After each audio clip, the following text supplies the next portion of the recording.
Cam, thanks for taking the time out of your day and spending it with us, talking about things that we're going to get into with regards to your accident and such. But I'd like to start. I'd like to start talking about from the beginning, really, just kind of where you grew up, and then we'll escalate into into further details on what went on with your accident in regards to that. But I want to start off with a little bit of your history and who you are and get into that. So where'd you grow up? Yeah, sure. I was born in Bartow, Florida, here in Polk County. I've been in Polk County my entire life, so Central Florida. Pretty much born and raised here. I really don't know anything else but Central Florida. Um, I back in 1998, after I graduated high school, I got into the field of line work. I went to work at Lakeland Electric as an apprentice here in my local city, and I did my complete apprenticeship with Lakeland Electric there. Um, I went through the 5 years of apprenticeship and becoming journeyman lineman there and everything. And then once I did that, I kind of got bored with it a little bit and pursued my own business as an arborist and had my own tree business for a couple years. I did that, made a bunch of work off the storms that we had in '05 and '06 and stuff here in Central Florida. Made a bunch of money and then decided I got tired of doing that. So then I went back into line work. That's when I went and I got into with a local company here in Polk County called Team Fishel. And I worked with Team Fishel for a number of years, doing basic pole hardening, new line construction. We worked mostly contracted for a utility here in Florida, Tico. And I was journeyman lineman there for a number of years, and then was also line crew foreman, and did all the tasks of normal foreman and lineman. And when the opportunity arose a few years back, that's when I joined IBEW. So I left the private sector and then got in with the union. And then once in IBEW, that's when I started traveling and doing the storm work and basically chasing the money. What So what's just backing up for a second? What's Central Florida like? I'm curious. I've never been to it's Florida. hot and it's wet. Yeah, like So right now it's usually we have 100% humidity, and there's rarely days where it's under 90 degrees during the summer. And every single day right now here it is just storming. As a matter of fact, 3 days ago my house actually got hit by lightning. We took a direct hit and it blew up power outlets. It took out my DVD players. It killed my dishwasher in my kitchen. Um, it destroyed my cable boxes and cable router and modems and stuff. So the whole weekend we've been trying to replace everything and get everything back to normal. So oh, today is actually the first day I've had internet. So it's crazy to hear because I'm from British Columbia, Canada. So we're yeah, like the leaves. I just noticed. I look outside this morning and the leaves are falling. A little bit of wind. The leaves are yeah, turning color and falling already. And yeah, summer is over, just like that, like gone. We might get a yeah, couple more hot days, but it's not even close to that. It's crazy. yeah. Most of our year is like summer. We barely get any kind of fall or winter weather. We get a few weeks of it. But like Christmas last year, it was 85 degrees on Christmas Day. It doesn't, what the traditional world views Christmas as, Florida is totally opposite. So I know it's something you just grow up with, so you're used to it. But is it it is. is it strange at all? Like just because every bit of media or whatever just pushes that whole white Christmas thing with snow and It, Santa and sleighs. to me, it's a thing on TV. Yeah, I don't see it that way. So yeah. my wife is actually a Christmas freak. It's her favorite holiday. It's her favorite time of year. And for years, actually her whole entire life, she's had a real Christmas tree. Um, growing up, and since we've been married, we've always had a real tree. Well, the problem is with a real tree, because she loves Christmas so much, we don't get Christmas trees here till the end of November. And then when you do get them within 4 weeks, you're lucky if they live through Christmas. Yeah. even with water in them and everything, with the heat, humidity. They don't last that long. And the week after Christmas, all the needles are on the floor. Well, I just got tired of it, and I was like, if we bought a fake tree, which she's been totally against, Yeah. we could have it up longer. We could put it up by Thanksgiving. We could keep it up till after New Year's, and then we could box it up, and we don't have to worry about the big mess. Well, that was my mistake, because guess what? The tree is still up in the living room from last year, and we never took it down. A whole year? The whole year. It's never been down since last Christmas. That's It is up. awesome. It is up right now. Well, hey, it's less work for you, so Yeah, whatever. that's right. I So, finally made the switch too. I was like dead against it for the longest time, but they're getting so good now. The oh fake yeah, trees, yeah, like, they are. yeah, you can hardly tell the difference anymore. No, and we bought the scents to put on it to make it smell like a tree and all that stuff. So, Bunch of pine tree air fresheners that you hang from yeah, the right. wall. That's awesome. I grew up with I grew up in a log house, and it had this like big vaulted ceiling, and my dad would cut down like these big 14-foot Christmas trees and try to drag them through the front door. And it finally, just even for him, was like, no, I'm done with this. You guys Yeah, are it's a growing lot. up enough. Like, Yeah, it's a lot of work and a big mess. yeah, yeah, cool. How did you find line work? I asked this question to everybody, and something. Basically, I just kind of fell into it. My ex-wife that I was originally married to, her father, um, her stepfather, was one of the CEOs of the power plant here in our local town. And she worked in administration for the electric company, and her mom also worked in administration for the power plant. So they were kind of in the utility business. They all were. And one day she just asked me, "Hey, what do you think about working for the utility?" And I was like, "Well, what is there to do?" I didn't know anything about line work. And she's like, "Well, and she was in it for the money." And she's like, "Well, linemen make really good money if you get into it." And there happened to be an apprenticeship tryout that week. So I signed up to do it, and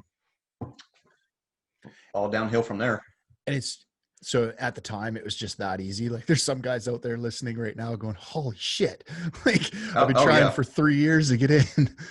No, with Lakeland Electric was a municipality, so they're government utility owned, and when they have every 3 years they have apprentices that graduate, and every 4 years, but they do staggered classes every 6 months to a year, so there's always opening for new apprentices coming in, and a lot of them don't make it. The utility I came up in was actually a very structured, strict program. It was pretty hard to come up in, and as long as you could cut the tryouts. So the tryouts were, it was 2 days of just physical labor of them trying to break you and see if that you were just going to come back the next day, basically, Mm. digging and climbing poles and hauling material, and, making you sweat your butt off, stuff that, you're not used to because you haven't done it.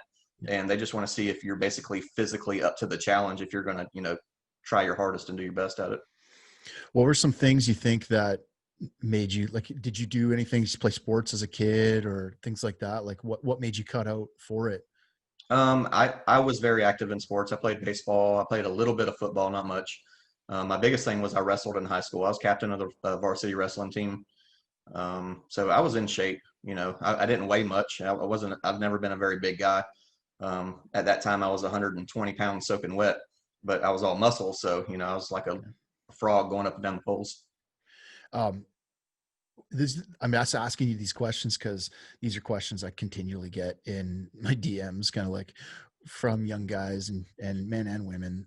Just kind of what do I got to do to, cut it to do this? What kind of things do I got Yeah. to do?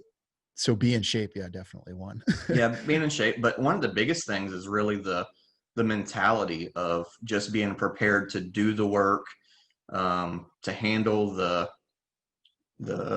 I don't know how you would say it, that to handle the linemen, and how Mental toughness, really. the mental toughness. Yeah, because they use you and they abuse you.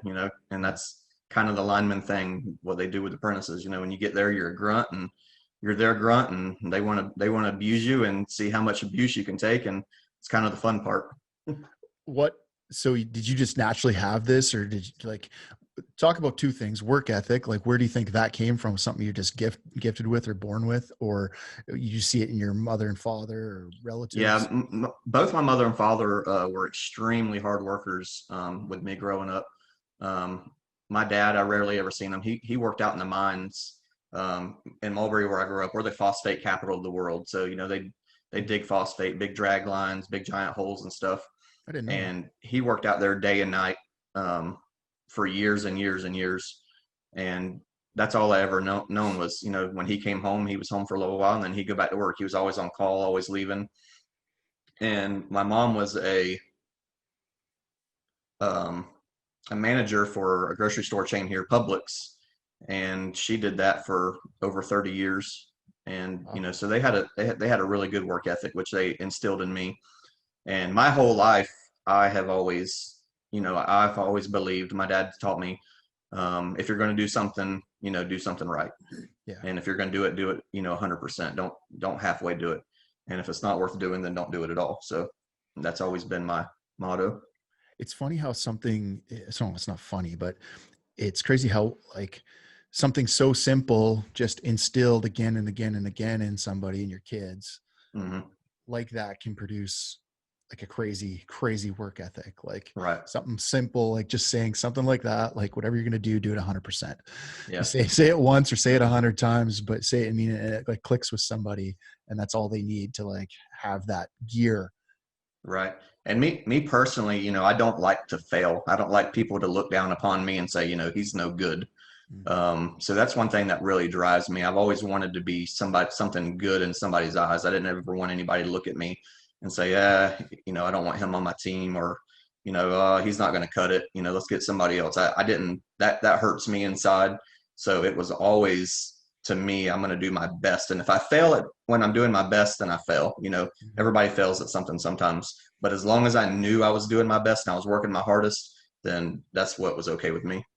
That's the difference too. Like, that's a good mindset to have as well about failure. Like, some people take failure, I think most humans take failure really hard, but Hmm. like, how you move on past failure and take it as like a learning lesson, or just move on past it, or like consume yourself with it and continue to go on a downhill slide from that failure, or do you Right. learn it as a use it as a learning, as a bar, and try to get above the bar? Yeah, and failure is a part of life. People who say they don't fail at something, they're just liars. Mm-hmm. um, 100%. so and the thing about failure is just recognizing, why you fail at it, working on doing better at it, or working at doing something different that complements the things that you are capable of doing.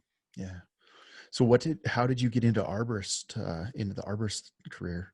It Did you was kind of train in a it too, or did you just like naturally from line work progress into No, this? naturally from line work. I was already doing the climbing, and in line work you do a lot of tree trimming and cutting anyway. So I really started out as just a side job. When I come home from work, I'd have friends, hey, I need trees trimmed or everything. So I always hooked everything. So I was good at climbing trees and cutting. So it was easy side money. And then we get so many hurricanes and storms here. The tree work is just Mm. endless.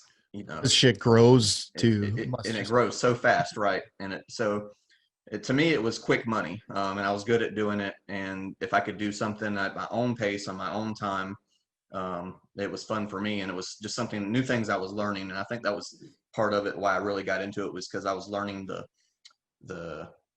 the arborist side of it. I was learning, trees and different things. It was just something new that interested me. So I got off into it. And then once I, really got into it, and then it just became a job for a while, it quit interesting me. And then I went back to line work. I've always loved, like, ever since I became a lineman, ever since I climbed my very first pole. That was the first time I really experienced climbing and Hmm. climbing at heights. I did a little bit of rock climbing in high school, but once I got out of high school, started into line work, climbed my first pole, and really got comfortable at heights.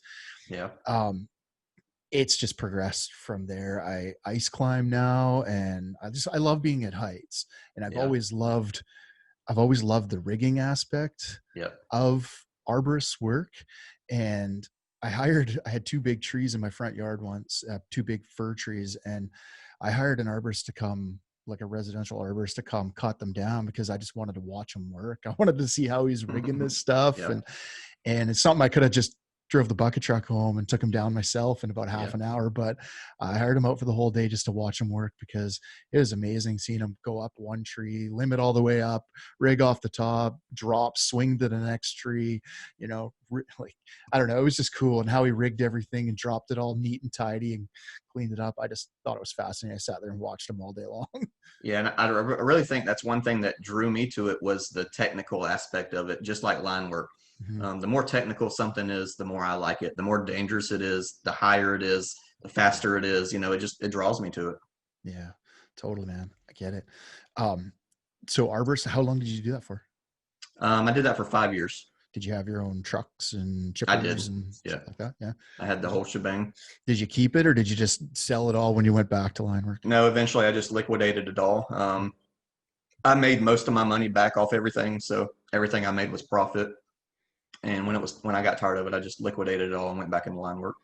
Is this something that's still, is it an oversaturated market in Florida or is there still like plenty of Oh, it is. opportunity for, yeah, Tree trimmers are a dime a dozen. They're on every corner now. yeah, Um, One thing that kind of hurts the big guys is you have a lot of little guys running around with pickup trucks and chainsaws that will always do it cheaper. But they're most of them aren't insured. They're not licensed.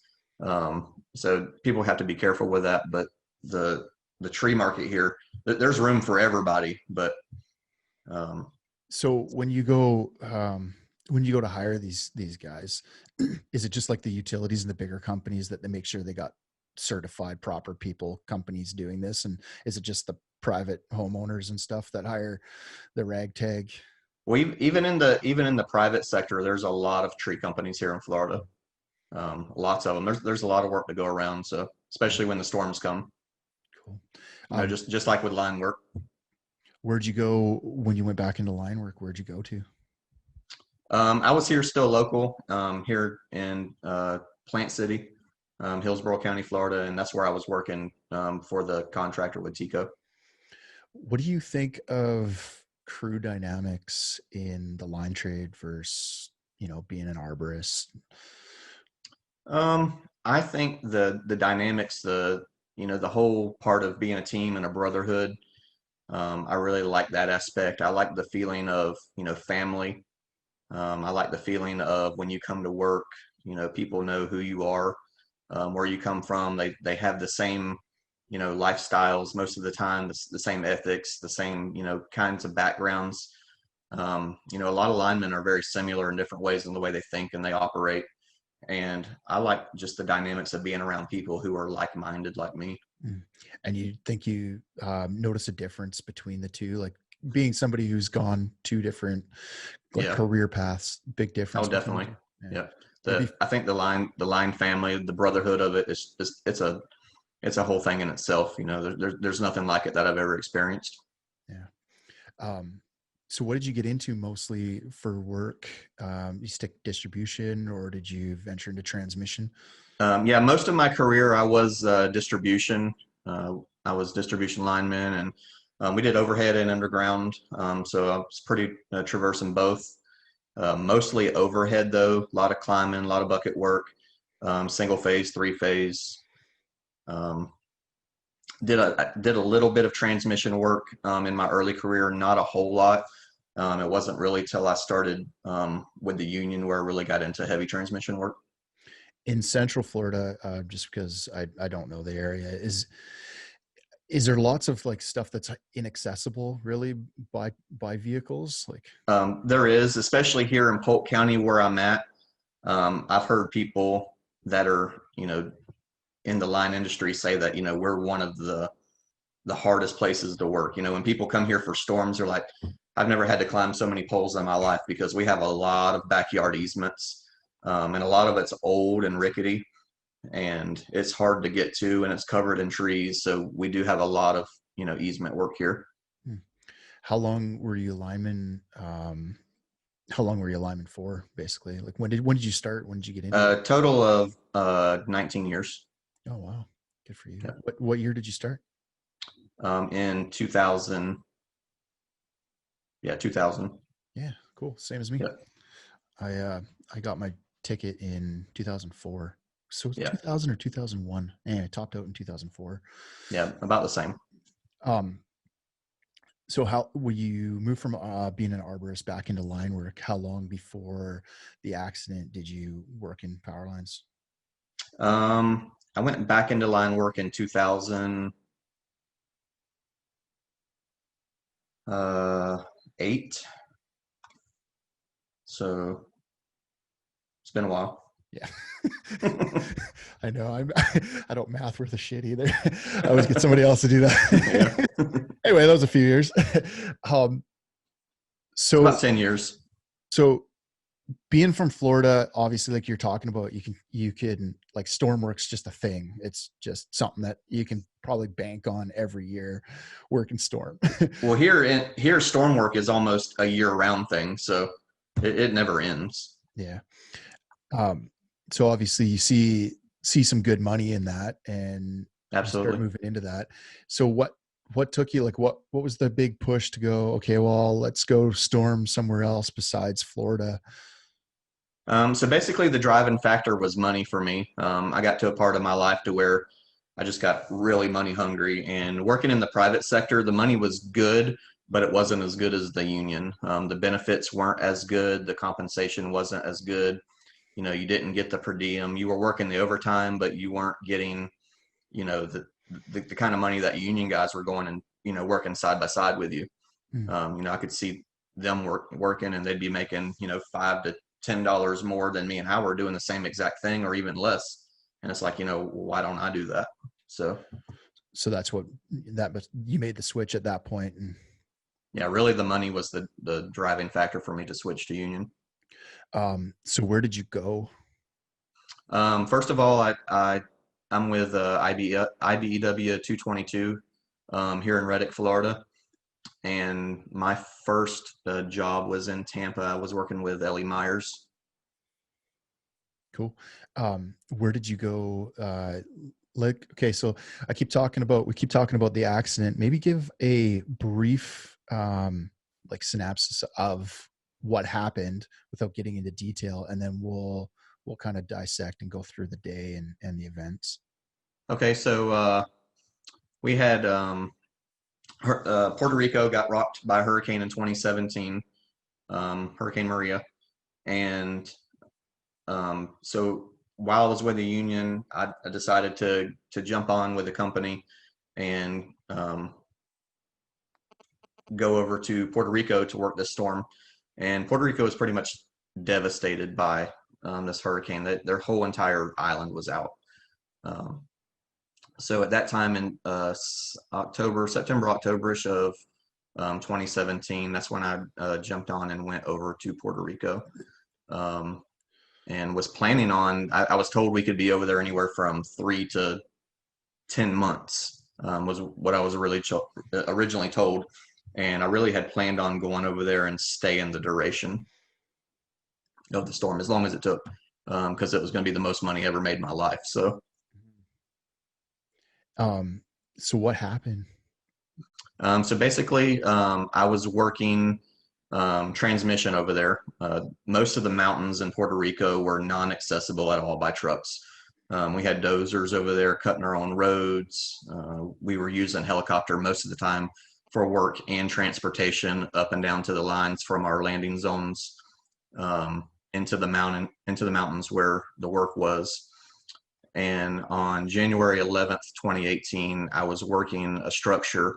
Basically, we were just the insulators had broke off of these monopoles up in the mountains, and we were picking up the lines and putting up new insulators. And we were with assistance of the helicopter. He was picking the lines up, and we were attaching the new hardware and pinning everything back together. And then during pretty much the last pole that we were working on, it was actually the last pole, the last wire of the day that we were trying to get finished. We had an issue because we were working in an angle with the wire, and the helicopter was having an issue getting the wire over to us without his line getting into the other lines and risk of cutting it. And where I was situated on the ladder on that side of the pole where we were working. I was in his way, and he had to move me from one side to the other. and then have to be transferred back again. And in the midst of us going back and forth and transferring, I was dropped from the helicopter approximately 100 feet from the top of this monopole onto the mountainside.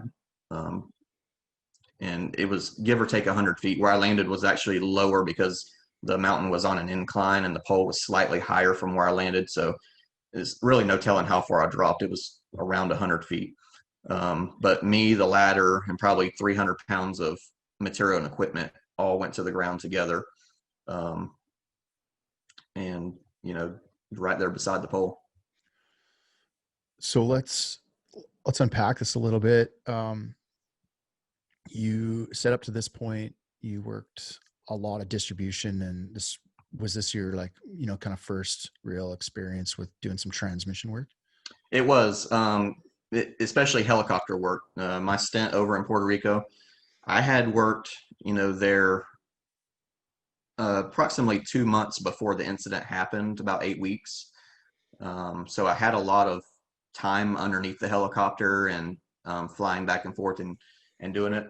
But this day that this incident actually happened was actually the very first day I had ever worked from a ladder out from underneath the helicopter. Most of my other training there was just getting transferred onto the structures or actually working directly from the bottom of the helicopter. But this was actually my first fiberglass ladder work. So this is something that this happens, like, not at an accident, but this happens all the time, where it's a lineman's first day doing something. It's usually every day, right? That's how we Yes. learn. So if you look back and you just took a snapshot of, like, this moment, never forget accident and everything, what have you learned, or what sort of thing would you do different now, um, to learn? Or, like, is there something that you would have taken more time with, or that, and a piece of advice you could give anybody if this is their first time doing things like this? Say, look, like, make sure you got this in place, or something like that. Yeah, as linemen, we're very prideful, and we think sometimes we're invincible and there's nothing that we can't do, and there's definitely nothing that most of us won't try to do anyway. Um, but on this day, I was I was inexperienced at the job that I was doing that day, but I was 100% in on learning to do it. The partner that I had, he was experienced at doing it, and I was really relying on him and the helicopter pilot in the guidance of everything that I was doing. Um, I pick up on things pretty quick, but this day, looking back, hindsight's always 2020. Yes, there were things that I should have done that could have prevented this fall. Um, I didn't know at the time that I was supposed to do it. It was my lack of training and my lack of knowledge. But what I would tell others is, before you do something that that is potentially life threatening, which is almost everything we do in line work, you know, do your homework, make sure you're trained up properly, make sure you know exactly what to do. And, make sure that whoever's helping you do it, is watching you close enough and knows that, hey, you don't know the proper steps, and make sure they know what they're doing as well. Good, solid advice. And that's, so, like, part of the reason for this show, and, like, in no way, shape, or form am I saying that I'm not guilty of any of these things. I'm a lineman too. Sure. It's the same thing, right? Like, yeah, okay, I'll take that on. I'll do that. Whatever. Let's Yeah. go. But Most of a lineman's job is just figuring out how to do something, you know? 100%. Yeah.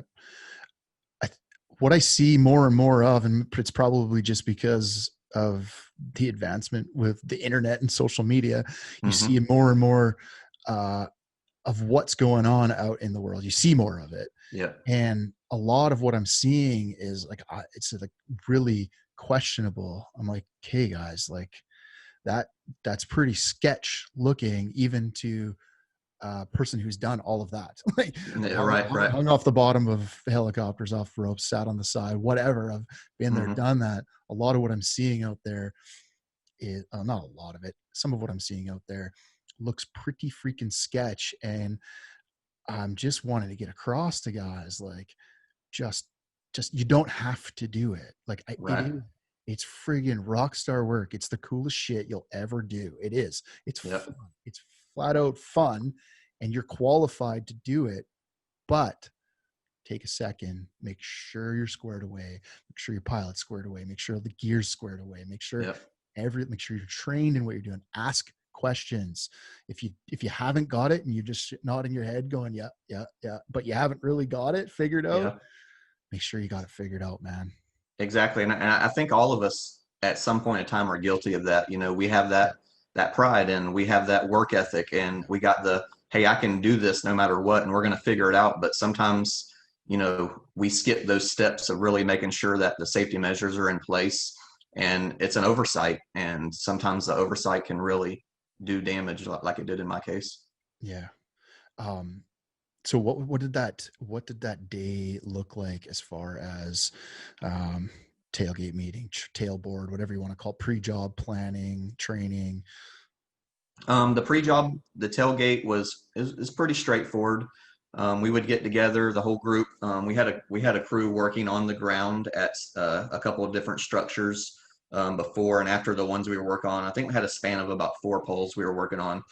So as me and my partner were working the top sides from the helicopter, we had a crew working the bottom sides. You know, straightening the poles, pulling guy wires. You know, helping move material around, stuff like that.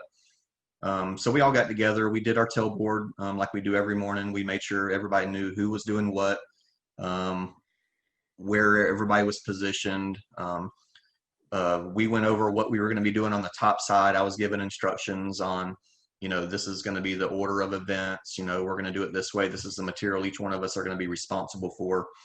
And like I said, my other partner was more experienced at doing it than me. So he's just like, follow me, follow my lead. I'll let you know if I need you to do something. And I was more or less there for his help um, than I was to be the leader of the situation. But as I got up there, just like any other job, I pretty much fell right into it. I grabbed it with 2 hands and I started going at it. And it wasn't really no different than anything else besides I was hanging from a ladder, hanging by my belt, hanging from a helicopter. Yeah. Same tools, same materials, same everything. Just the way of doing it and getting there was a little different. It's amazing how it's the same for all of us, and how comfortable we get doing crazy things, or what normal people would call crazy things. As Right. at a buddy's house the other day, and he is absolutely not in any way, shape, or form ever done anything like this before in his life.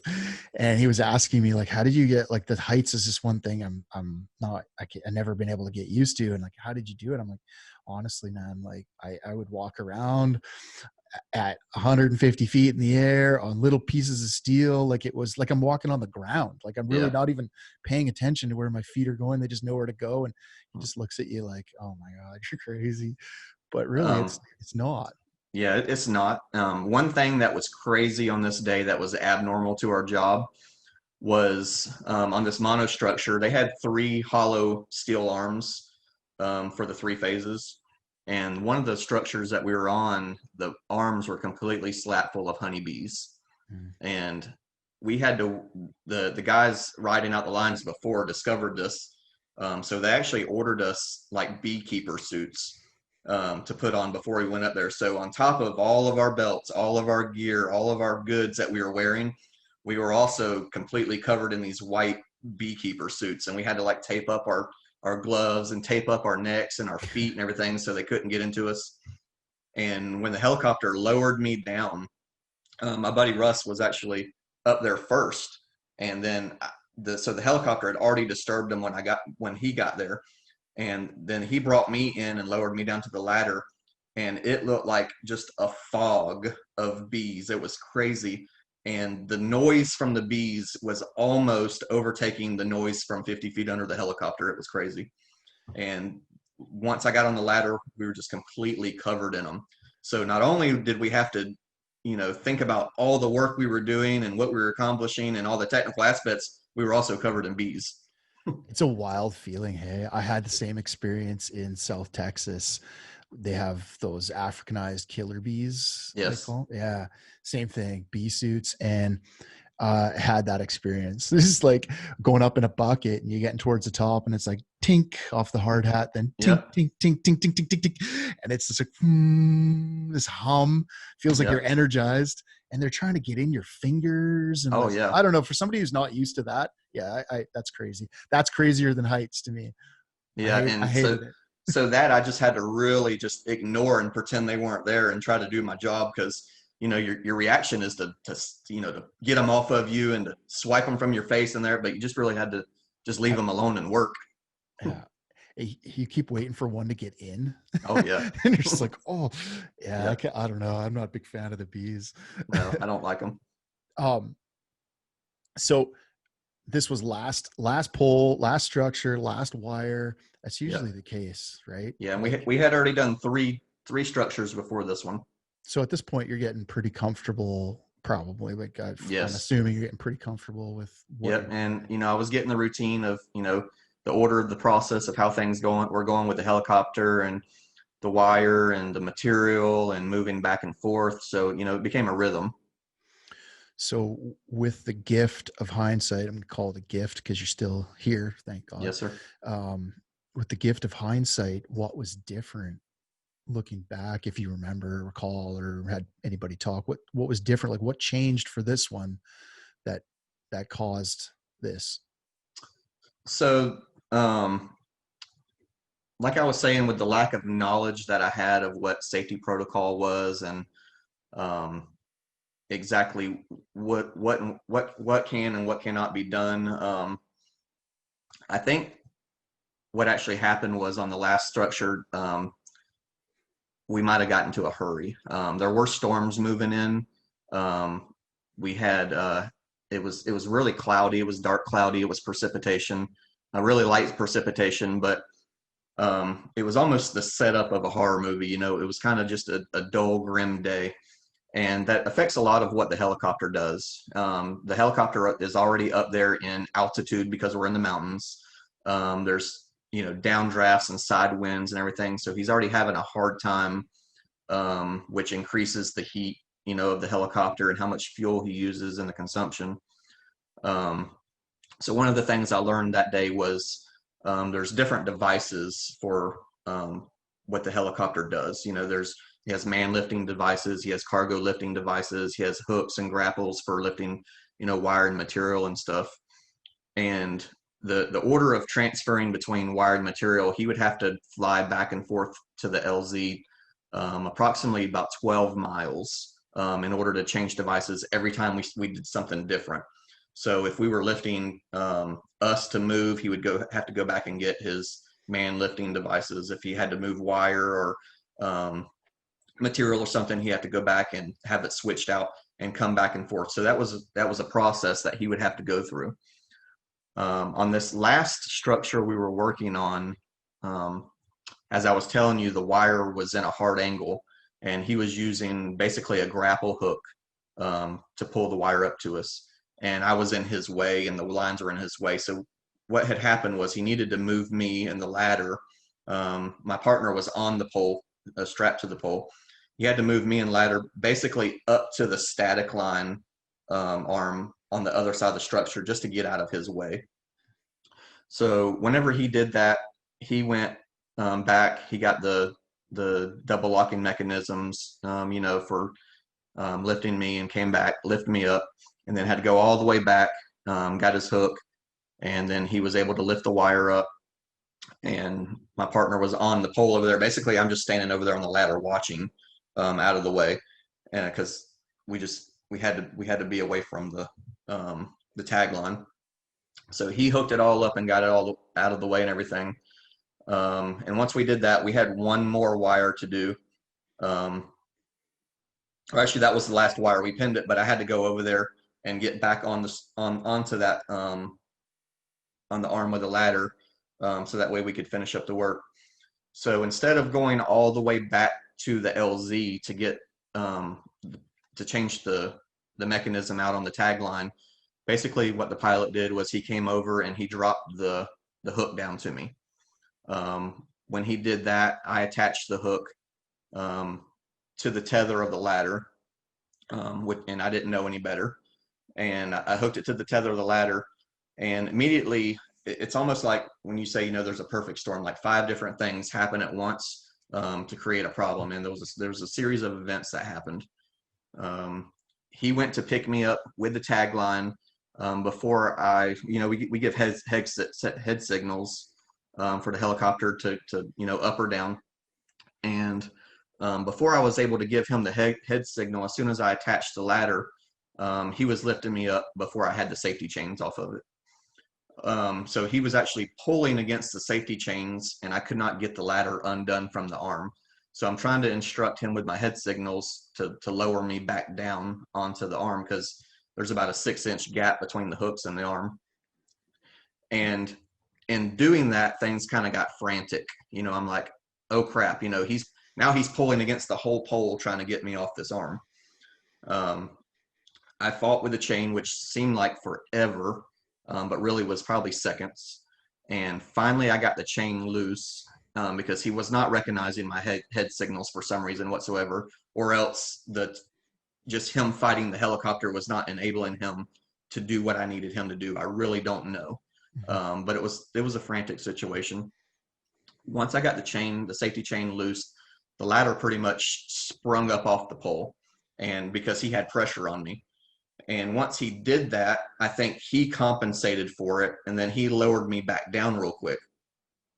Well, I'm on a 16-foot ladder, and the way the arms are separated, the lower part of the ladder, the bottom of the ladder, basically sat, when he lowered me back down, it sat down on the arm below me. And once he did that, the hook that was on the tether of the ladder pretty much just fell off of it, and the ladder was just sitting there free floating in the air, and he was no longer attached to me.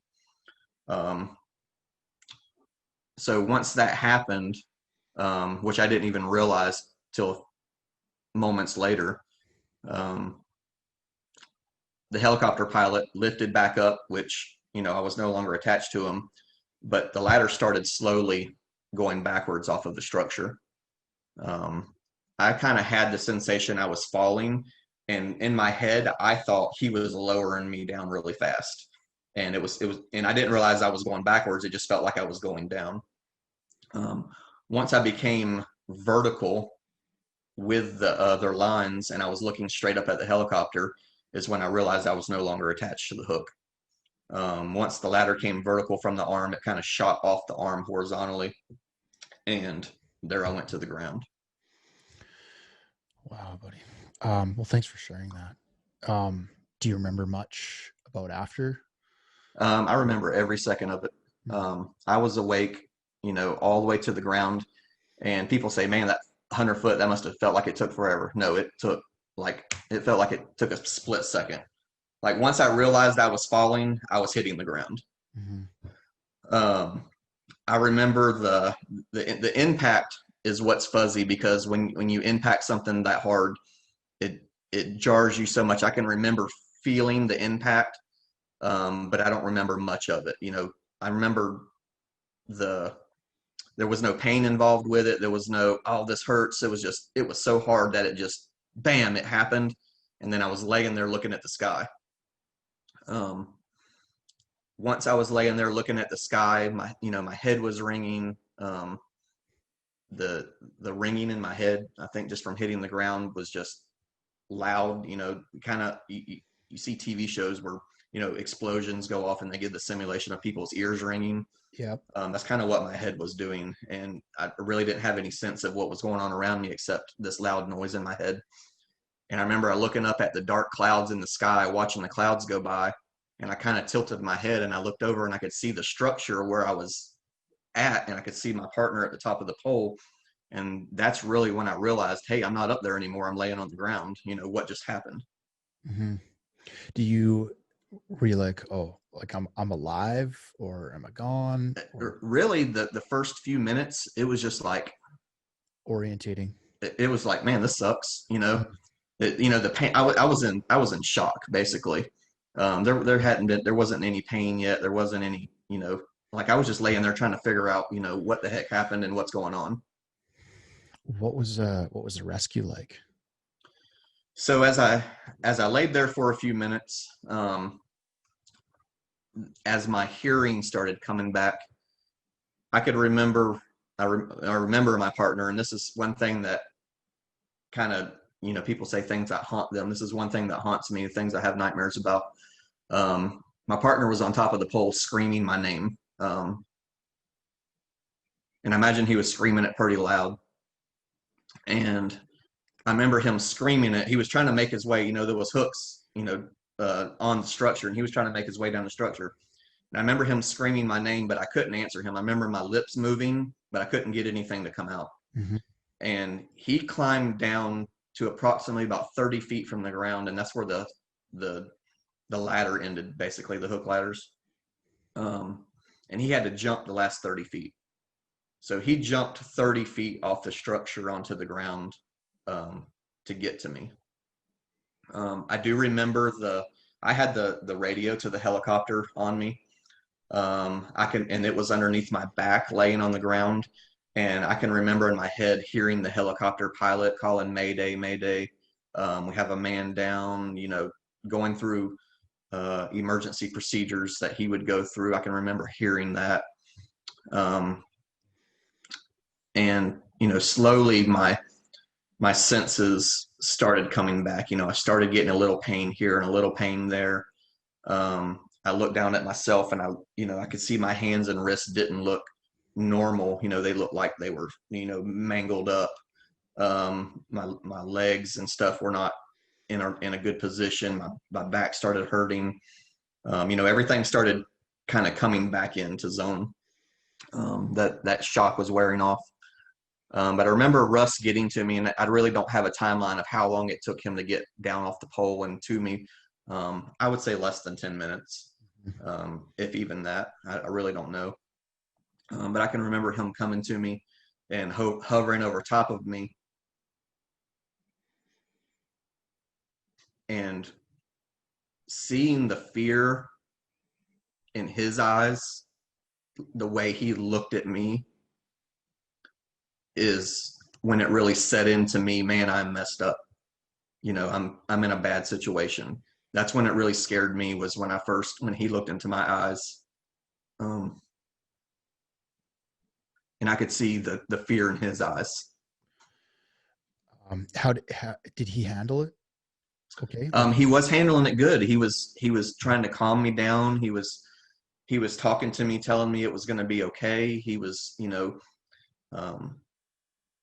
just trying to reassure me everything, was going to be okay, telling me no matter what's wrong with me, it's going to be fixed. There's people coming, there's people on the way. Just, he constantly kept a hand on me. He kept constantly touching me and just reassuring me that everything was going to be okay, and really stayed by my side the entire time. Did you guys, prior to using the helicopter or any sort of Class D or external cargo, human cargo work methods with the helicopter, did you practice any rescue techniques? Like no, we did not. Using any bags or no heavy bags? So when the pilot's calling Mayday, who's he talking to? He's probably talking to the landing zone, the LZ, back where his help is at, and our crew foreman and stuff, and team leads were probably back at the LZ, and that's really probably who he was communicating with. Did you guys have some sort of rescue protocol in place, or emergency procedures? In Puerto Rico, it was not like working here at home. It was very remote, very third worldish. The resources there were few and far between. It's really a miracle I made it out of there the way I did. And the reason I'm asking that is, like, this is something that's going to continue to happen, from now till the end of time. And this is something that linemen are going to have to go and do. And it's very much something that can occur, Yeah. I did not have any prior safety training. Our training consisted of, this is the helicopter, this is the tools we use. These are our hand signals, these are our head signals. And that was pretty much it. There was not a lot of training that went into it. I think that something needs to be looked at and not blaming anybody or anything like that. It's probably a collective of between the workers, the line workers, the unions they're working for, the companies they're working for, to come up with some sort of better plan and safety measures. I understand this stuff costs money. I get it, Yeah. but you know, And, we're there during a disaster, and, our mindset was, hey, we're here and we're going to get this done, yeah, and a lot of shortcuts were taken. A lot of things were overlooked or oversighted. Things that you would normally take time to do here at home, we didn't there just because the lack of resources and the lack of time that we had, and the abundance of work that there was to do. I get it. It's complex, right? Like you said, like it's Yeah, like a third world country, especially at that point in time. It's been totally devastated. And then there's yeah, like, it's a bit chaotic, right? it is. It was Um, very chaotic. but there should be planning at multiple levels. So like Yes. not just the lineman's level, and it's not all our responsibility to do all that. There's a lot of other people that could take responsibility for making it a safer workplace, for everybody, right? Yes, absolutely. Um, so how did they get you off the mountain? And do you remember you were awake for the whole thing? So after I started really coming back into my zone and the pain started setting in, um, the pain was something that I wouldn't wish on my worst enemy. Um, from head to toe, the worst pain that I have ever felt in my life. give a brief And give a I brief over did come in and out a couple times. sorry to interrupt you, but give a brief overview of like what happened, like all your injuries, let's say. So basically, I had soft tissue damage just from the impact throughout my whole entire body, from my head to my toes. I had broken um, collarbone, clavicles, uh, my pelvis, 5 ribs. I had a hole in my lungs from where one of my ribs punctured my lung. I broke both of my wrists, all the bones in both hands. I completely severed all the ligaments and tendons in half in both my wrists. So basically, my hands were completely separated from my wrists. The only thing that really holding them on was my skin. And then uh, fractures, some fractures in my feet, and just hairline fractures and a lot of bones that really they couldn't do anything about. And then a lot of uh, trauma to my skin and organs. I had, trauma to my liver, my kidneys, and to my lungs. Just a lot of trauma just from the pure impact of, hitting the ground so hard. What was your partner's name? Russ. Did Russ have any sort of formal training, first aid, or any sort of rescue training prior to, or was he really just there to support and keep you awake? I think he probably had as much training as any of us linemen go through. I don't really know that he had anything extra other than that. But my crew, I had 5 other guys. I was not the foreman of this crew, but the foreman and 5 other guys were farther down the mountain. Really, they were only about 150 yards from me, but they were on the downhill side from me. So it really took them a while to get to me, probably 20 minutes or so, because they had to fight like Amazon jungle to get up to me through this mountain. Roger. But one of the guys on the crew, his name is Jose, and he was a tremendous help to me. He's former military. He was one of our um, operators, basically. He was an operator slash apprentice. Um, really hadn't been in line work a real long time. But he had some paramedic training in the Army. And when he got to me, he really kind of took over the situation from Russ. Russ stayed with me, but he acted as the medic help to me. He did tell me a couple times afterwards, and I do kind of remember it, that I lost consciousness, and he had to give me like sternum rubs to bring me back to. And I do remember the sternum rubs because my sternum was broke, and when he did that, it was extremely painful. And boy, did it bring me back! I'll tell you that. And I can remember screaming, when that happened. And, he told me that, he lost me a couple times in that aspect and he would have to bring me back. But he was really good at giving instruction on what they needed down there. I remember him calling for, like a C-spine and for a backboard and telling them that we needed this and we needed that, giving instructions, just little things I remember hearing in my head. And he was also talking me through the process. He was helping me with my breathing. He was helping me. I did have a hole in my lungs, and at times I felt like I was drowning, and because I couldn't breathe. And he was helping me get through that and talking me through it, and really just,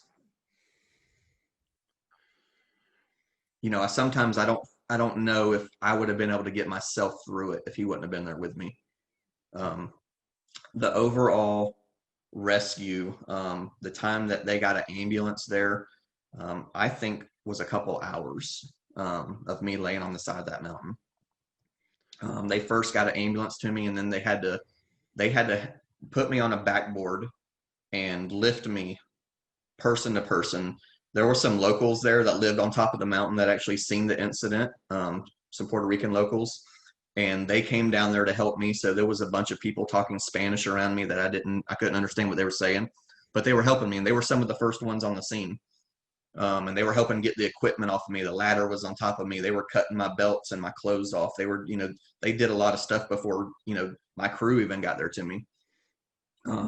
But these people, it could have been 15 to 30 of them. I really don't know how many there were, but they actually had to form a human chain up the side of this mountain to get me a couple hundred yards up to this road to where this ambulance was. And once they strapped me down on the backboard, they had to hand me person to person to person to person because there was no walking up this terrain. It was impossible. And I remember just being on this backboard and getting moved all this different direction and tossed around. And with the pain that I had, it was some of the worst pain I've ever felt in my life. But they moved me person to person all the way up the side of this mountain and then put me in the ambulance. Russ and Jose got into the ambulance with me. And then I remember the ambulance had to take me a few miles down the road to where a helicopter could land. And then Metaflight was waiting there, and they took me out of the ambulance and put me in the Metaflight. And it was like a 12-minute ride to the hospital by helicopter. I imagine the hospital was pretty congested. Not that you might not remember, but I imagine the hospital was pretty congested at that time. Yeah, and it was not the best of accommodations. I remember the emergency room, what I would call the emergency room. I don't really know what it was, but basically I was in a room of a bunch of other people. There were no curtains. There were no separate rooms. There were just a bunch of people laying in a room together. Man, when I got there, they stripped me buck naked. I'm laying there, and everybody can see you. All the nurses can see you. All the doctors can see you. Everybody walking up and down the hallways can see you.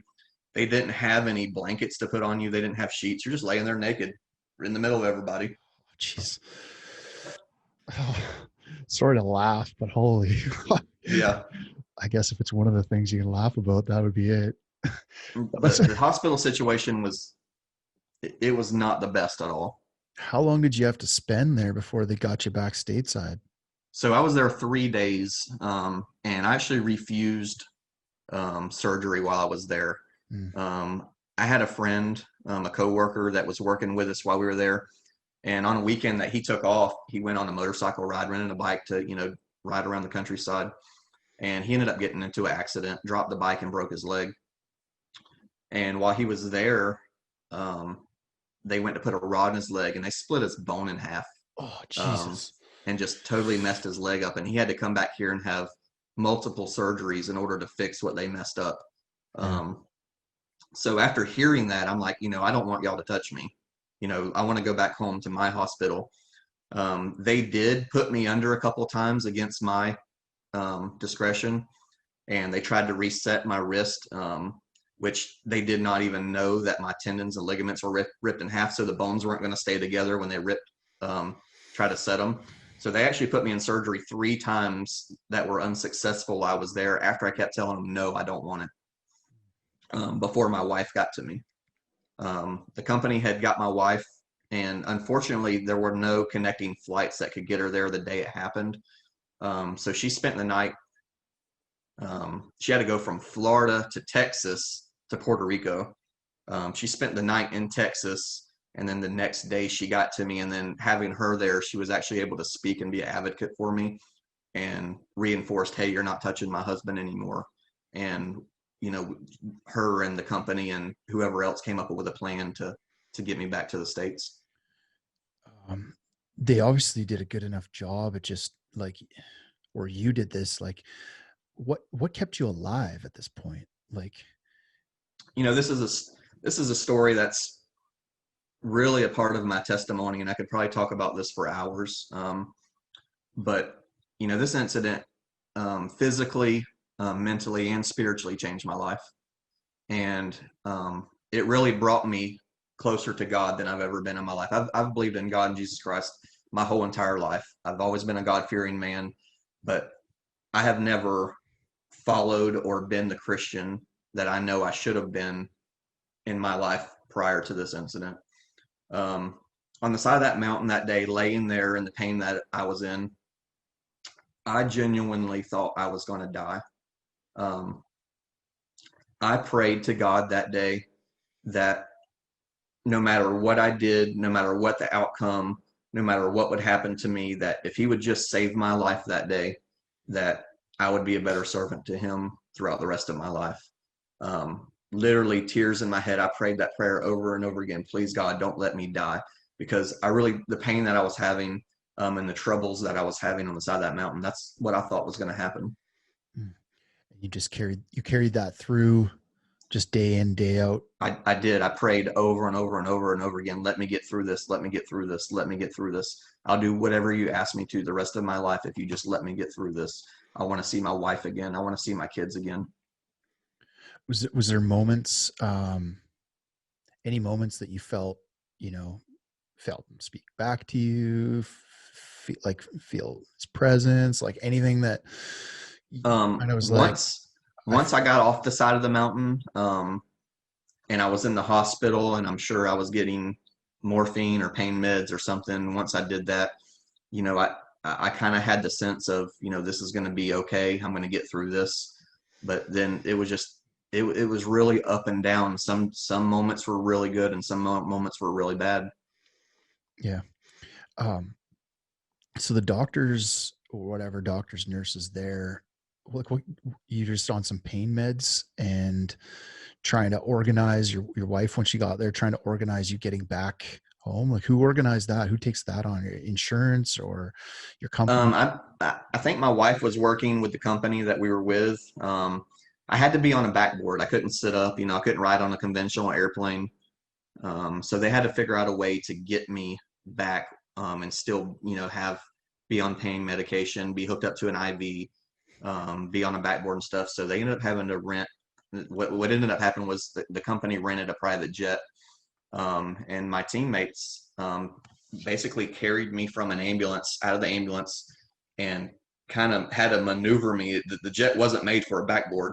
They had to maneuver me into the door, up sideways, around the corner, and lay the seats down and basically sit me on a Learjet. And it was just me and my wife, the only two on the jet, and them flying us back to Florida. Amazing. But she and the company was able to coordinate that to get me back. How long of a flight is that? It was about 2.5 hours, Amazing. Um, and they doped me up really good before I got on the plane. So gotcha. Gotcha. And then, so what did care look like when you got back to Florida? the care when I got back to Florida was amazing. My wife is actually a nurse, and she worked for our local hospital here at Lakeland Regional. And just so happened, her doctor that she is the assistant of was one of the board members of Lakeland Regional Hospital. So whenever he heard of the incident, you know, he was in communication with her the whole time. He said, you know, I'm going to have everything ready for you when you get back. I'm going to have everything set up. You don't worry about a thing. You just get him here, and I will take care of everything. So whenever we landed on the tarmac at Lakeland Regional here, and Lakeland is a very small municipal airport. It's, you know, it's not like a international airport. It's very small. But when we got there, he was there waiting on the tarmac with an ambulance. My family was there with him, my mom and dad, and a couple of my closest friends were there. Um, I remember he rode in the ambulance, I don't remember if he was in the ambulance with me, but he was there alongside of me, went with me to the hospital. And when I got to the hospital, it was like a working machine. Like he had my room ready. He had all my scans ready and set up. He had everything scheduled. I mean, they were working on me like just precision people working in a factory. Mhm. Probably really unprecedented service that you would get, in a hospital on any other day. I remember that there was before I went into my first CT scan, there was a group of doctors, probably 10 of them, standing in the hallway waiting for me to come out. And I can remember my wife interacting with them. And I remember one of the doctors, saying, we just wanted to see. And my wife said, "You just wanted to see what?" And they wanted to see how someone who could survive a fall like that and in the conditions, could be living. And they wanted to witness me laying there alive, and they were just there in awe. Amazing. Um, and that was pretty cool. Well, honestly, it's like witnessing a miracle, I'll tell you the It truth. was a miracle. Like 100, I 100%. believe 100% with all my heart. It's only by the grace of God that I'm here today. Yeah. It seems like, you know, I would have to say, you're right. I From mean, your apprentice, grunt, that, ex-military paramedic, the yeah, support that you had, the amount of people to form a chain up the side of a mountain to carry you there, to, you know, your wife being able to get there, get the jet, get back, get everything set up at the hospital, like you said, like it was just a well-oiled machine. it Just, was. It really was. I mean, people slip and fall in the bathtub and die every day. mhm. I fell 100 foot from a helicopter and survived. And I have met now, as I'm, you know, 2 years, 2.5 years later now, I have minimal physical limitations from it. I have a little bit, but it really is a miracle. Um, I give God all the glory for putting me here today. So Walk through the recovery a little bit. Um, what have you had to do to recover, both physically and mentally and spiritually? So, so the recovery process was extremely long. I went through physical therapy for over a year and a half. Um, the majority of my problems that I had was with walking. I had a lot of soft tissue damage in my feet and my Achilles, stuff that just can't be repaired naturally, stuff that has to heal over time, because everything got hyperextended from standing on that ladder. And my hands getting completely ripped in half. I had 4 surgeries total, two on each hand, two on the bones, and then two on the ligaments and tendons. And those were like 12-hour surgeries a piece. So they were really complicated, really complex surgeries. Um, so the majority of the physical therapy I had was really learning how to use my arms and my hands and my wrist in a different way. I no longer have the strength in either one of my hands that I used to have. My permanent physical lifting capacity for my left hand is around 3 pounds, and my lifting capacity for my right hand is around 5 pounds, or what 5 to 10 pounds. That's what's what the the what's the average human, just for reference, for somebody who might not know that? I mean, it's really your limitation. I mean, if you can lift 100 pounds with your wrist, you can Oh, lift okay, 100 okay. I pounds. got, I gotcha, I gotcha. So I cannot physically. I'm not Grip, it's like a medically. grip strength. Well, like when you know how you bend your wrist, say you're doing a curl with your wrist, Yeah. I can't put more than 5 pounds on my wrist, Jeez. because um, the opportunity to damage something in there because everything's held in by hardware in there. Gotcha. My left hand does not close at all. I don't even have the use of my left hand that I had before. My fingers don't close. The dexterity's gone. My wrist is not straight. It just it I've pretty much wrote my left hand off. I don't do a lot with it anymore. I've really learned how to use my arms and my hands differently. I can do a lot of the things I did before. I just have to do it differently. Like the way I pick my children up, I don't pick them up with my hands and my wrist anymore. I pick them up with my arms and my forearms. You really learn to get around all that. Um, but I really have been fortunate. My right hand, which actually was the worst hand during the accident and the recovery process, but I think because I was right-handed initially, it really recovered a lot better.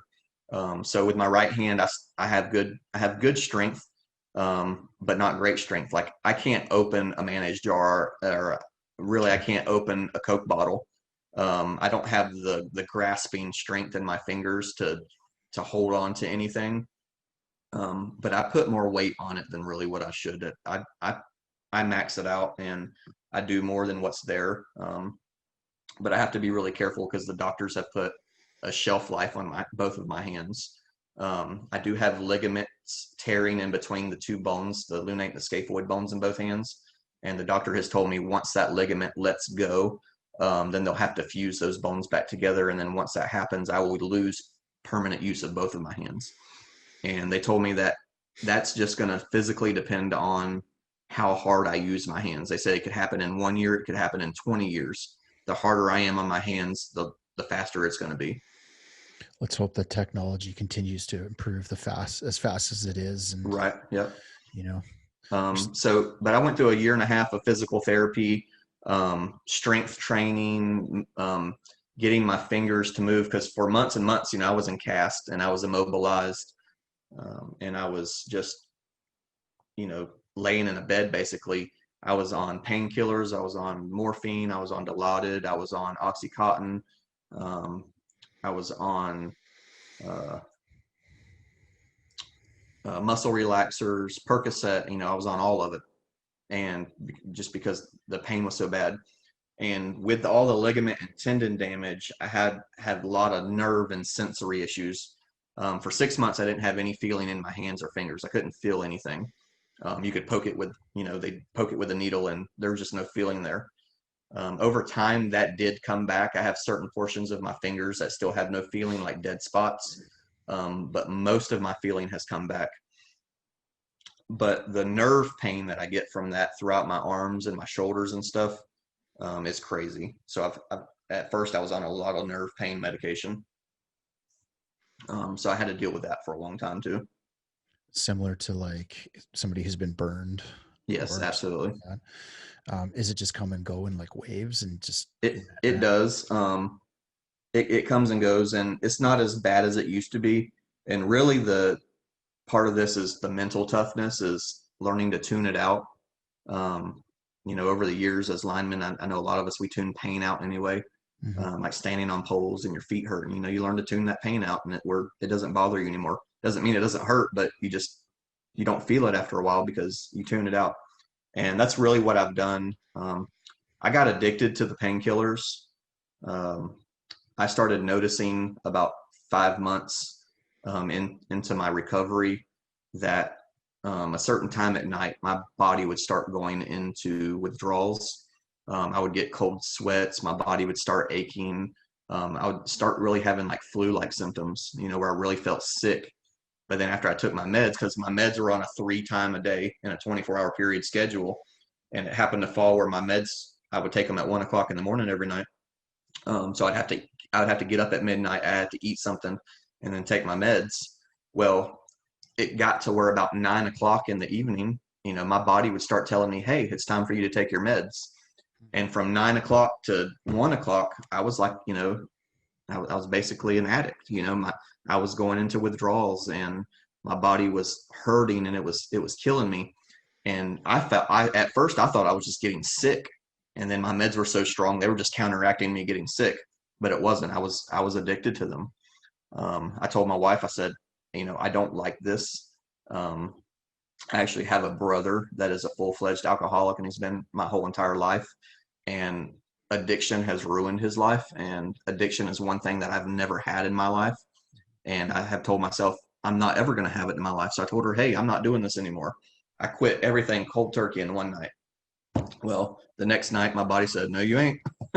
And That's a you know, I power. it's physically impossible. I realize that that's something that you cannot overcome in one day. Mm. Um, your body tells you, "Hey, you cannot do this," and you can't, because um, your body really takes over your senses. But with her help, We started scaling. We came up with a plan, and I told her I really want to get off this medication. I don't care if I have to be in pain. I don't care how much it hurts. I can deal with that, but I don't want to be addicted to this medicine. Mhm. I don't want my body telling me I have to do something that I don't want to do. So we came up with a plan, and with her help, we dialed back the medicine a little bit each week, each night, until about after 4 weeks, I finally completely got off of everything. Um, and that was in January, February, March, April, May. That was in May of that year, 5 months after my accident. And then after that, I have never taken another pain pill since then. No matter how much I hurt, no matter how much I wanted to. And trust me, there was nights I would lay up crying at night because the pain was just unbearable, but Mm. I would not take anything, and I have never since then. Not even Advil, ibuprofen, No, no. I don't take anything. No. Good for you, man. Amazing. You know, what an awesome support system as well, and help in doing that. You know, like people go to all kinds of recovery centers just to be able to do something like that. But Right. you know, that's pretty No, amazing. I was determined. I did not want to be an addict. Um, and once, and I know a lot of people who have been. I know a lot of linemen that, are addicts and watch people's lives get destroyed from it. And I had a good reason to be. I was in a lot of pain. Yeah. There was nothing that I could do to not let that happen to me because I needed it. Um, and I did it for as long as I needed it. But there came a point in time where I said I'm ready to not need it anymore. Is there any sort of like mental exercises you go through, or is it just sheer like, what were you doing at this time to get over stuff like this, or like change For, your focus, or is it just you're that strong inside to do that? my will to live was enormous. I still had that in the first, 6 months. I still had that I'm a lineman mentality. I'm ready to go back to work. I want to be back on that helicopter again. I want to show my friends how strong I am. I had that mental toughness that, this cannot stop me and this can't put me down. I'm going to recover and I'm going to get back out there soon. Mhm. And I really wanted that to happen for myself. And for me, there wasn't nothing that was going to stop me, especially medication. Yeah. So 2.5 years later, um, do you go out and do you talk? Do you give talks? Like, I appreciate you doing this. Like, this is huge. This is amazing. Do you tell people your story and try to Yeah, I help do people, actually. or? I haven't really done any like big conferences or anything, or Mhm. went to schools or anything like that. But I've shared my story with individuals, hundreds of times already, especially with people from the church. I do a lot of um, volunteering for our local organization here, Youth for Christ, and where we go and take young teenage boys out, and we took them to camp this summer, and we canoe and hike with them, and show them fundamentals of life, and teach them what being an adult and a responsible adult is about. And I've shared my testimony, my story with them, and told them the obstacles that I had to go through. And these young boys can relate to a lot of these obstacles that aren't the same, but they had the similar feeling in their own lives, Yep. whether it's abandonment or use of drugs or abuse or whatever it is they're going through. They can relate their pain that they're going through with the pain that I have went through. Um, and I can teach them how to get over that. I can teach them how to cope with it. I can teach them and show them the resources they need, or can find to help them with it. I did have a lot of, and still do have a little bit, but I had a lot of PTSD. I had nightmares for a year. I had flashbacks. I've had instances where in the middle of the day being awake, I'm back in Puerto Rico and I don't know any different. Um, so I did counseling for that. I went through physical therapy counseling with a mental health counselor, and I did almost a year of that, which helped me tremendously. I went through it with a Christian counselor, and I really learned how to recognize what was real and what wasn't real when I'm thinking it or going through those emotions. Um, for the longest time, I would get on my lawnmower in the yard and I would start mowing, and I would put headphones in. I would blast the music as hard as I could blast it, but the sound and the vibration of the mower felt so much like being under the helicopter. I would literally be having a physical breakdown in the middle of my yard on my lawnmower, because I would feel like I'm there. Just the feeling of it would take me back, and my body would start going through an emotional withdrawal. And I would be laying in the middle of the yard, done fell off my mower. My mower's out there dead because I fell off of it, and I'm laying in the middle of the yard. My wife doesn't even know what's happening. Um, and I would lay there for 20 minutes and cry it out and just feel like I'm having a breakdown. And then, I would get back up and reset myself and go again. And I would have days like that. I was going to say is something you definitely recommend people search out if they're suffering from any sort of, PTSD or mental health Absolutely. issues. Is get yourself to. Used to, I've always known what PTSD was, and I've never been in the military.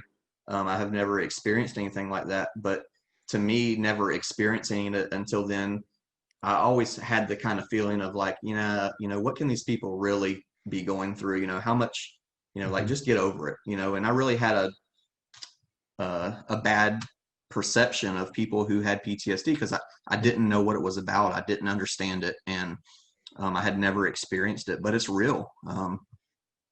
And there's really nothing that you can do at the time that it happens except go through it, until you learn to cope with it and learn the methods of distinguishing what's happening in your mind and what's happening in real life. And it's a process. It's something that has to be learned, and you have to learn how to deal with it. And it's really a learned behavior. And until you do that, it's bad. Mhm. Um, what do you get up to nowadays? What do you mean? Like, are you back working in any capacity, or what, like, what are you doing now? So I have officially retired from line work. I can no longer physically do the work with my hands anymore. Mhm. I was offered a job to be a safety supervisor, permanently, but it would require me to, move away and be at a permanent location away from my family, and I really didn't want to do that. But I believe I have had a calling throughout my time away. I've done a lot of um, volunteering. I have volunteered, like I said, with Youth for Christ. I volunteer as a male mentor coach at our local pregnancy center here, for men in crisis, and help them get through their crisis and teach them how to get the resources they need. I volunteer with my church. So through all my volunteering, I have found that I really have a calling for helping people get through, emotional situations like I've been through. I really love the counseling aspect of, what I went through to get help, and I want to be able to counsel people and help them through similar situations. So I have given up the fact of going back to line work, and I'm really dedicating the rest of my life. I just started college this year. I'm in seminary. I started with Southeastern in North Carolina, Wake Forest, and I'm going through Bible seminary. So I'm hoping that I can learn, more and get more resource development, about counseling and ministering to people. And I really want to help people. I want to help people get through life, get through situations, get through anything they need through mental exercises to help them do what they need to do, to recover with whatever it is they're going through. You're an awesome example of someone that's gone through something unbelievable and come out the other side. And I'm not going to say, I'm not going to say like it happened for a reason, because that's, but if something was going to happen to anybody and then they pull through it, it would be you. Like Yeah, it, absolutely. it's you, man, I don't even I, speechless. I firmly believe that God has had a plan for my life, and He used that. The Bible tells us that, to celebrate our even to celebrate our bad times, and it was a bad time, but it was what I needed to refocus and redirect my life to where I feel God is leading me to. Mhm. Otherwise, I'd have been set in my ways. I'd still be chasing the money. I'd be doing what I want to do and not what God wants me to do. So I really redirected my life into trying to figure out and focus on the world and other people and just in helping others. And I feel that's where I'm called at. Amazing.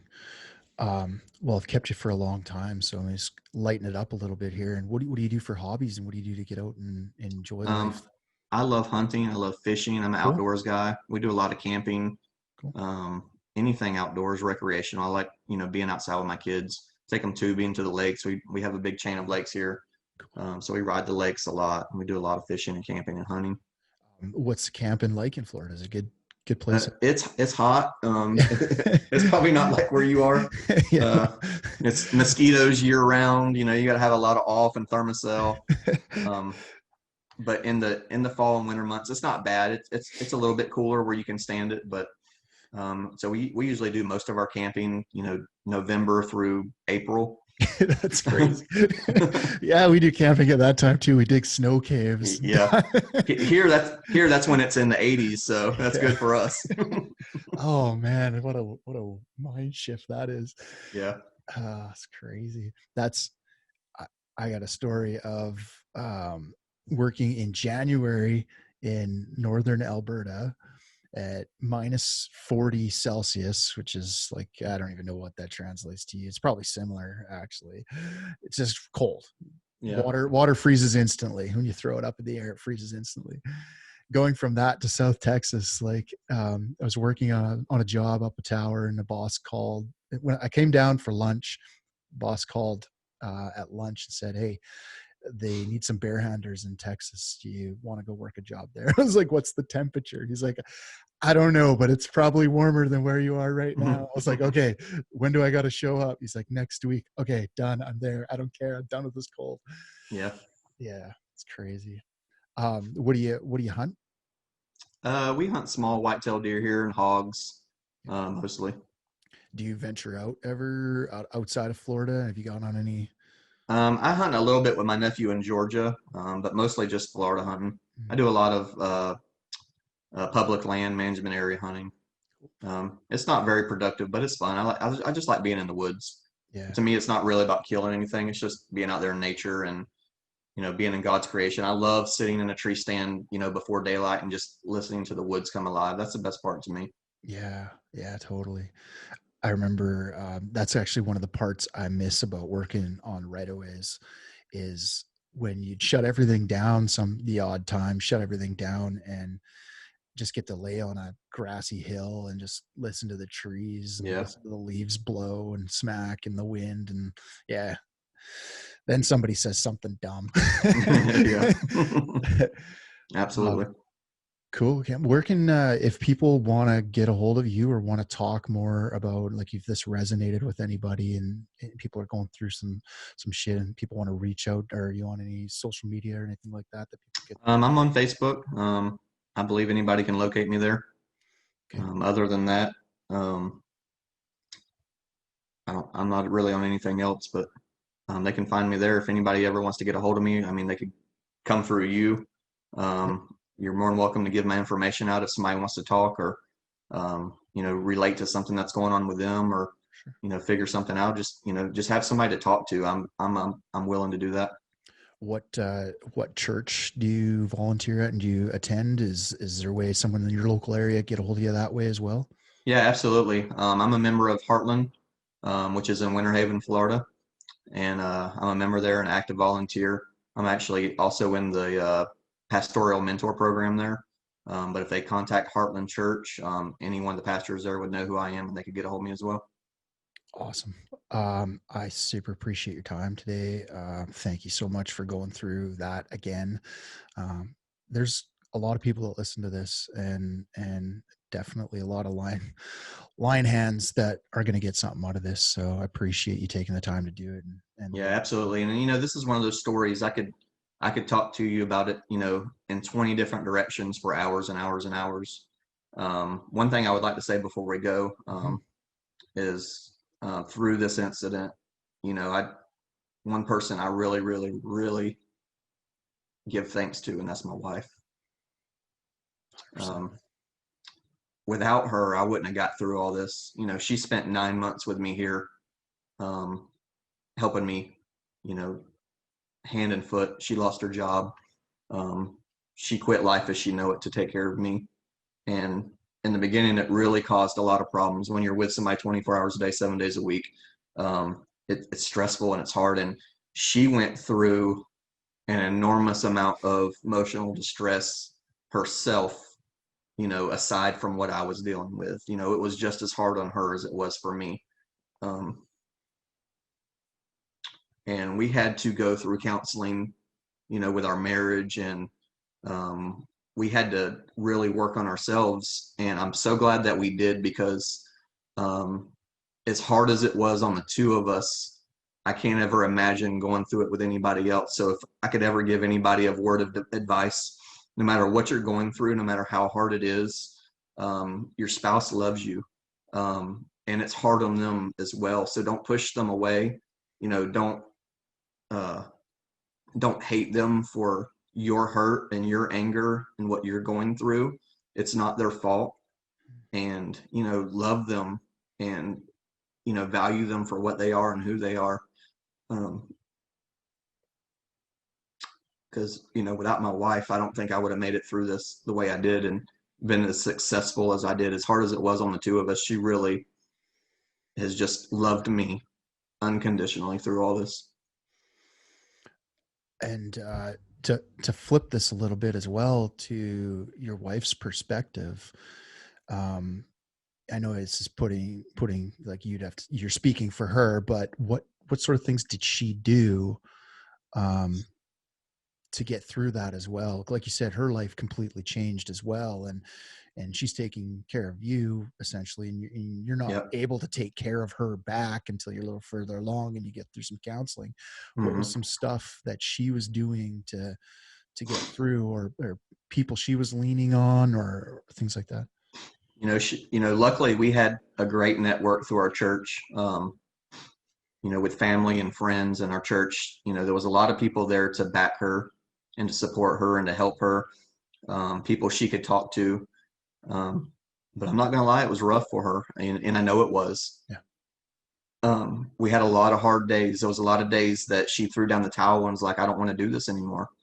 Um, but she stuck it out and really stayed by my side. And, through the grace of God, we got counseling. We went through mental health counseling for our marriage together, um, to try to help understand what each one of us was going through separately, because we were going really through our own separate emotional crisis, and we had to learn to communicate that with each other. And communication is everything. If you can't communicate with your spouse, you might as well hang it up, because communication is key, and you have to learn to know each other, to learn what each other's thinking, learn how to, even if you don't agree with each other, just how to coexist when the problems exist and how to get around it.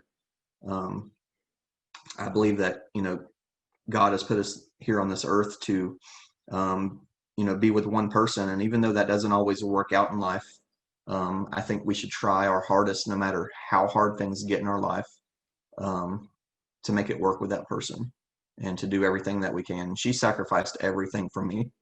Um, and I will spend the rest of my life sacrificing whatever I have to make that up to her. Well, you're an awesome example of strength and courage and resilience and all of those great words. Like, thank you so much for sharing your story with us, and keep Absolutely. going. And anything I can ever do to help promote you or promote what you're doing or anything like that, just reach out and let me know, and I'll be sure to help. Absolutely. I appreciate that.